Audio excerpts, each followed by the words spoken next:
The number of people killed in motorcycle crashes in the U.S. has doubled in the past decade to more than 4,000 people last year alone.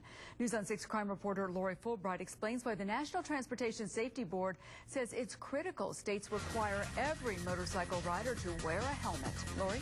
Well, Terry, most states like Oklahoma have some type of helmet law. Ours says only people 17 and younger have to wear one. But the feds say that must change because the number of people dying on motorcycles is more than all the people who died in planes, trains, boats, and in pipeline accidents combined. We can talk till we're blue in the face about people wearing helmets and the safety of helmets while riding motorcycles, but until you actually see the devastation, it really doesn't mean something. I think it means a lot more when you see it. This demonstration is to make people think about the dangers of having an unprotected head while riding a motorcycle, because what kills the vast majority of people who die in these crashes? Head injuries. Fatalities are not just on the rise across the nation. The same is true in Oklahoma. In 2001, 35 people died in motorcycle crashes.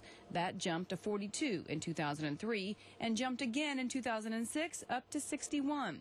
By 2008, 87 people were killed, and just last year, that number crossed the 100 mark at 105. The worst part about our job is we get to knock on those doors and tell someone that someone they love has been killed in a crash. Troopers say they are for anything that makes people safer, even a federal law that requires all motorcyclists to wear a helmet.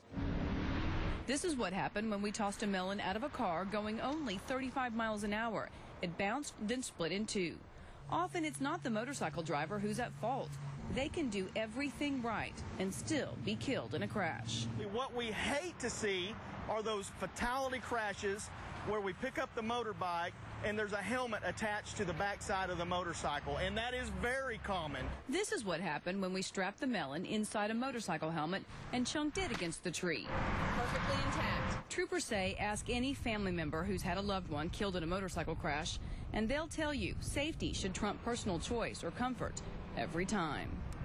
There are many Oklahomans, however, who know all the statistics and still don't want to be told they have to wear a helmet.